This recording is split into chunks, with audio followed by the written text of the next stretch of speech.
What's up, guys? The first thing I hate about my Outback Wilderness is the auto start stop feature. It's always on when you turn the vehicle on. Right now I'm just sitting in park, but you might have felt that or heard that. It just started up because it needs to get some power going to get the AC back on.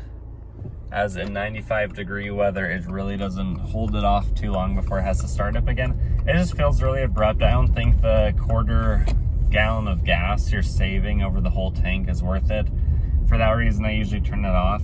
You can actually get an OBD2 plug-in that is supposed to turn it off. It's probably like $100, and I don't think something like that only has that one feature is worth it to even risk plugging into your ECU. But it is an option if you want. I'm gonna pull over up here again and see if it stops when I would expect it to. It seems to be kind of hit or miss.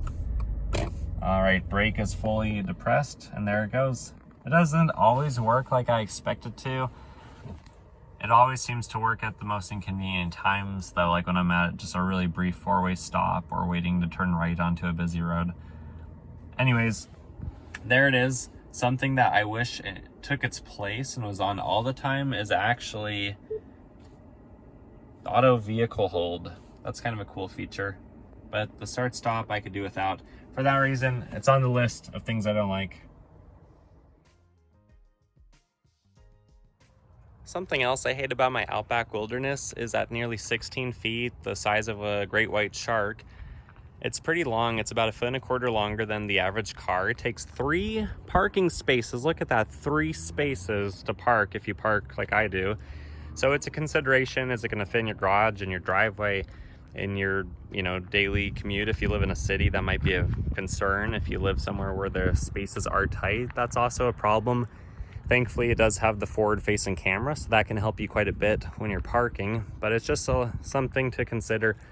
Additionally, because it is such a big vehicle, it sometimes feels like a lot if you're just daily commuting it and you're not using it loaded up with equipment and people.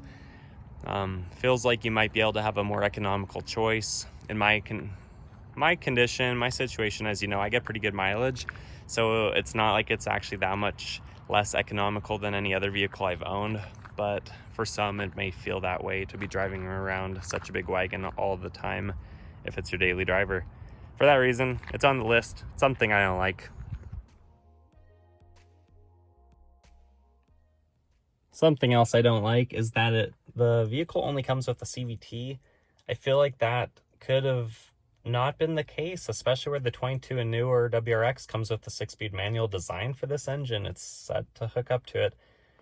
And if they're all on the global Subaru platform, I don't know why they didn't offer that. I guess they didn't think enough people would buy it. I know I certainly would have. Being able to row your own gears would have been so much funner in this vehicle. Anyways, the CVT, it's okay. It does come with paddle shifters. It does come with a manual mode down there. I don't think you should use the manual mode that much unless you're just messing around having fun. I think the vehicle's tuned to know what it needs to do. And I don't know that you're going to be much faster accelerating on your own with that.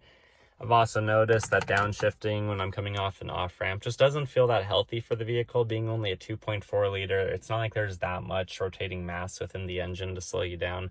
It doesn't feel like when you're downshifting in a big pushrod V8 or something. So anyways, for that reason, only offering a CVT, not even a traditional automatic or preferably a 6-speed manual. It is on the list of things that I do not like with my Wilderness. Another thing I don't like about the Subaru Outback Wilderness is the infotainment system. Here I am just starting the vehicle. It takes a little bit of time for the screen to come online. In the meantime, I can't change the heated seats. I can't change the HVAC settings. I just have to wait.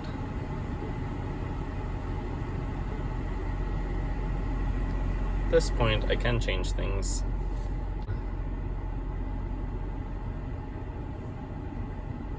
Yeah, and now we're in business. I really don't like that the HVAC settings are all on the infotainment screen. It just seems really inconvenient if you're driving. I know Subaru is all about safety, but if you're having to fiddle around with those sensitive touch buttons to make simple adjustments. It just doesn't seem like the best fitting setup compared to something like the Subaru Forester, where it still has manual adjustment knobs under the more reasonably sized screen. The infotainment system, it does look really good. The 11.4-inch touchscreen does look great, especially when the vehicle's off. It looks really fancy for what it is, but it feels unnecessary. For that reason, it's something that I do not like about my Outback. And lastly, something I hate about my Outback Wilderness is more of a Subaru problem in general. With a symmetrical all-wheel drive system, all the wheels need to be the same size all the time. These do come with a full-size spare, which is great, but then customers are left with kind of the awkward situation of, do you do the 5-tire rotation every time and switch the tire pressure monitoring sensor, or do you just leave it, hope nothing happens? And I guess if you are in a pickle and you lose a tire, a wheel, you know, you're off-roading, you're on the highway, something comes up and you need to switch in a pinch, you can, but then it's going to be uneven and you'll likely have to take it to a shop that can just wear down the rubber a little bit to even them out until you replace it. So it's just an awkward situation related to the Subaru's system. I haven't had any problems in the 60,000 miles I've put on Subarus with that, but it is a consideration for that reason. I don't like it. It's on this list for a reason.